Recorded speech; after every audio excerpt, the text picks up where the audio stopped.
Então, pessoal, estamos aqui para apresentar para vocês o servidor que vocês vão baixar, né? Aqui eu instalei o React, eu vou mostrar como já, mas vamos lá por partes. Primeiro, vocês vão baixar esse arquivo do servidor, vão ter que criar alguns arquivinhos, por exemplo, esse .env com o nome do banco de dados aqui, certo? Porque lá na pasta do config eu usei ele para fazer uma graça. E aí, quando vocês baixarem, vocês vão ter que também ter ele aí, o .env ele não sobe junto do Git. Então vocês vão criar ele, onde ele está criado? Aqui na raiz. Para criar arquivos aqui na raiz, você clica fora, vem aqui, clica fora e cria um arquivo, tá bom? Se você clicar em alguma das pastas e clicar no maisinho aqui, automaticamente você vai estar criando fora em alguma pasta, tá bom? Então o que você vai fazer? Você vai garantir que está todas as pastas fechadas clicando aqui, vai clicar aqui fora, certo? Uma só vez, clica aqui fora, e aí você cria o arquivo .env aqui, certo? E ele tem que estar escrito da mesma maneira que esse daqui, ok? Vamos voltar. Eu vou deixar com um zoom um pouquinho, mas vou deixar a letra um pouquinho maior. Beleza. Pra gente trabalhar. Acho que assim tá bom. Aqui no config, eu fiz as configurações de como vai ser o banco de dados. Qualquer coisa você para para ler, tá bom? Mas eu fiz a criação do banco de dados usando SQLite. SQLite é um banco de dados local, certo? Ele funciona, ele vai junto com a sua aplicação, ele sobe junto com a sua aplicação e ele fica amarrado junto com a sua aplicação como se fosse um arquivo. Qual que é o defeito do SQLite? Ele pode ser roubado, né? Porque ele é um arquivo, infelizmente. Ele é muito simples, então às vezes uns comandos avançados pode não funcionar. Ele é limitado, beleza? E pode ver que aqui não tem varchar, ó. Ele não usa o conceito de varchar, ele usa text e int aqui é integer. Alguns comandos mudam quando você vai fazer o banco no SQLite, por isso que eu estou entregando para vocês prontos, eu estou explicando aqui. Nos controllers, a gente tem as funções, né, que vai ter no nosso model, então vamos passar para o nosso model primeiro, depois a gente volta no controllers, tá bom? Vamos por ordem da memória que está falando ali.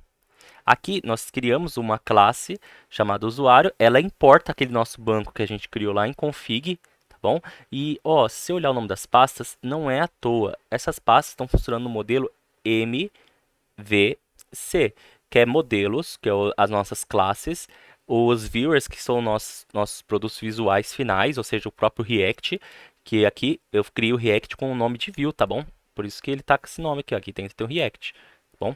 Mas aqui é um view. E os controllers, que são o que vai fazer o meio de campo entre os models e o view, né? Para poder criar rotas, exibir e etc, tá bom? Então vamos voltar para o nosso model aqui. Ele está importando lá o nosso banco de dados e a gente criou uma classe que é usuário e criamos alguns métodos estáticos, tá bom? O porquê, ó, e aqui tem até sobrecarga, ó. Tem sobrecarga aqui mostrando claramente no JavaScript. Então, no Node aí, o sobrecarga é naturalmente aceito, diferente do PHP, que não aceita sobrecarga, tá?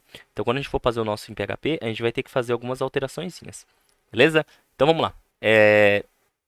Aqui em controllers, depois, caso você tenha dado uma olhada enquanto eu estava passando, pausou o vídeo, lá no a gente usa algumas coisas nos models, né? E aqui a gente executa, né? A gente fala para ele identificar se existe um erro ou não e para ele enviar com código 500 ou mandar uma resposta para o servidor de que deu tudo certo. Porque aqui é onde a gente pega os parâmetros que a gente precisa, né? E transforma em realidade essa execução aqui dos nossos métodos lá. Lá tem uma estrutura do método, como ele vai funcionar. E aqui a gente põe para funcionar, pegando de onde ele precisa. Por exemplo, ele está pegando de uma requisição que está chegando, o ID, para funcionar o delete, porque o delete lembra que precisa do ID? Então lá está criado em forma de banco de dados, aqui está como ele vai pegar do servidor para trazer para cá, tá bom? E get all users, e finalizando isso, a gente tem o nosso routes aqui, né? O nosso routes aqui, ele pega do controller todos os dados que ele precisa e ele fala em qual rota que vai funcionar cada coisinha. Por exemplo, se eu quiser usar o get, eu tenho que usar o barra usuários. Agora, se eu quiser usar o post, novamente o barra usuários, mas agora usando o verbo do HTTP post. Se o put for usado, ele tem que passar um ID, porque eu preciso de um ID para fazer a atualização do usuário. E no último, o usuário, ele usa o delete e ele pega o ID também, ok? Agora, continuando, pessoal, tem por último o nosso index, que é onde ele está fazendo realmente o servidor rodar. Ele pega todos os dados que foi passado dos routes, lembrando que o routes pega o controller pega o model e o model pega o config. Todos eles estão interligados no arquivo só no final das contas. E eu uso o CORS porque a gente vai fazer requisições em portas diferentes e o CORS ele precisa permitir isso, certo? Senão dá erro de cross, que ele tá em portas diferentes, ele não tá conseguindo, o React roda numa porta e o nosso servidor roda em outra. Aqui estava usando antes o 3000, aí eu alterei, porque no React toda hora o React usa a porta 3000, ele ficava pedindo para mudar para 3001, e isso era muito incômodo na hora de rodar o React, então eu já alterei aqui para vocês. Vocês vão receber o servidor assim, dessa maneira. Esse vídeo só foi para explicar para vocês o que é esse servidor. Lembrando, quando vocês baixarem ele, vocês vão ter que dar um npmi, deixa eu executar aqui, ó. Vocês vão ter que dar um npmi para ele baixar todas as dependências que ficaram para trás, beleza? E depois de dar esse npmi, vocês vão ter que criar o ponto .env aqui com este código, ok? Se não tiver banco de dados, vão criar o banco de dados também com este nome, beleza?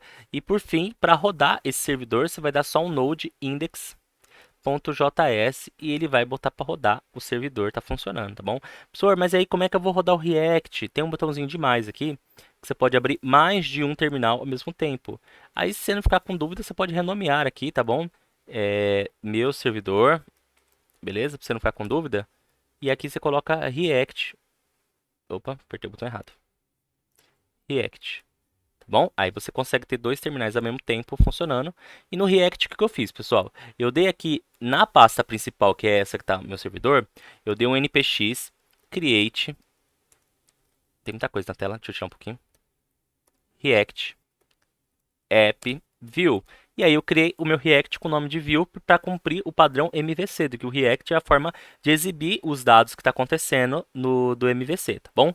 E só isso que eu fiz, já está aplicado, eu já criei meu React, ele já está aqui com o nome de view, tá zeradinho, tá desde o começo, para mexer junto com vocês, é isso, é simplesmente isso. Conforme a gente for falando aí, eu vou acrescentando os outros dados.